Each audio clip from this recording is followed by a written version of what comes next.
Hey, I'm Rachel with Carefree Crafting. Am I the only one whose Christmas list is continuing to grow while the calendar's running out? I'm not. Great. Great. At least I'm not alone in this. This is a very quick quilt. This quilt took maybe an hour to make the top and then 2 hours to quilt. I can't quilt anything smaller than a baby blanket under 2 hours. Um, we've got panels. These are dog and cat panels. I'm making this quilt for a friend of mine who's very much an animal lover. He's got dogs and cats, and actually, it kind of sounds, listening to him talk, kind of sounds like he's got a menagerie at home. This is my favorite block here. We have a cat on a quilt, in a quilt, on a quilt show. I've made that joke. Now my son should clean his room. These are just 4 patches, and they're all the same, alternating with the panels. Now let's go to the block.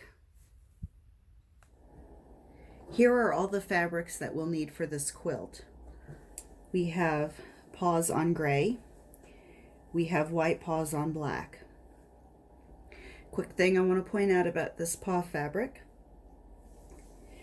The white paws on black is random. The paws on gray is directional. They all go up. And then we have panels. Look at this little guy. We have a kitten on a quilt show. And then we have various other kittens.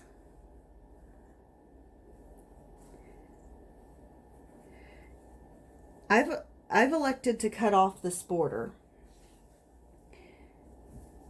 These panels have an inside dimension of 9 inches by 11 inches. The gap between panels is 2 inches.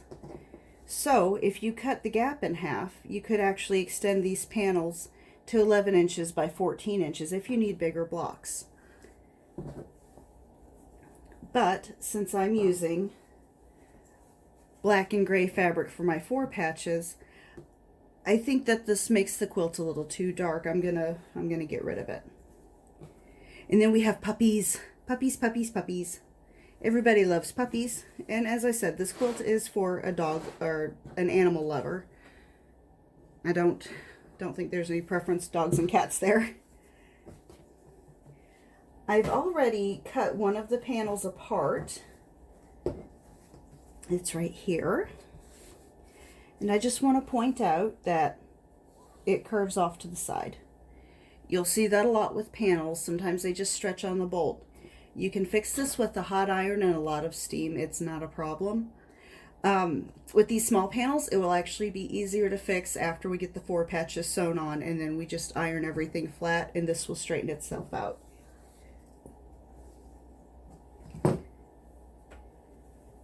In order to make the 4 patches, we need to cut some strips off the yardage. Since the panels are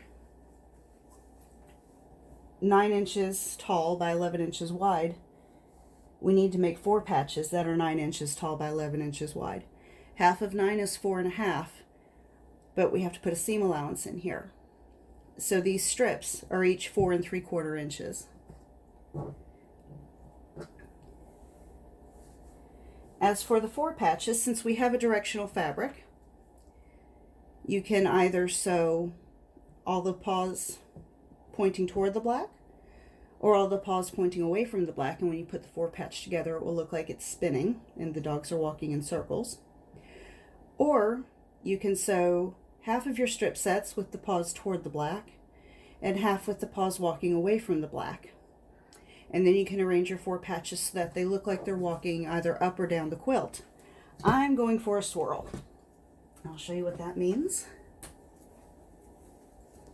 You sew your strip sets together, or you sew your strips together into a 2 strip set.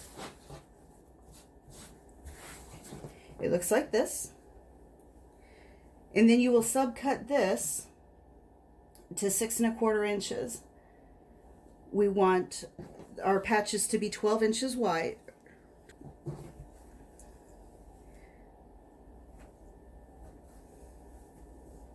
So we will subcut into 6 1/4 inches. Again, the 1/4 inches for the seam allowance. And we'll put these together, and that makes our 4 patch. And see it looks like the animals are walking in a circle now. You can arrange it either way you like. When you flip these right sides together, your seams nest. So then you just sew 1/4 inch from the edge along that edge. And there's your 4 patch. Let me put this, let me just lay this out real quick. I'll show you something else about the 4 patch. If you were to sew with half of your gray pointing toward the black and half pointing away,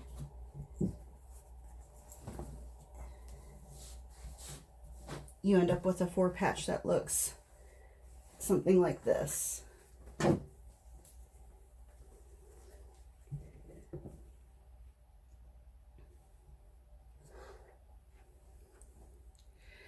And see, then all of your paws are walking the same way, and they can either walk up or down the quilt. All right, let's go put all this together. Here's the finished quilt one last time. The binding I did, and this is just a store-bought binding. It's extra wide bias tape, double fold.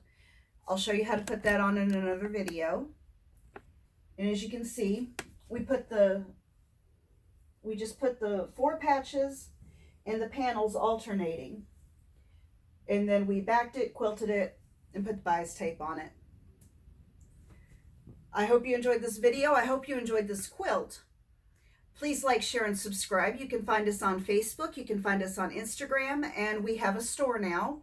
We're still building it. If there's anything you want to see in the store, let us know. We'll get it. In the meantime, I'm going to get back to the rest of my Christmas list because it's still growing. Y'all have a good day.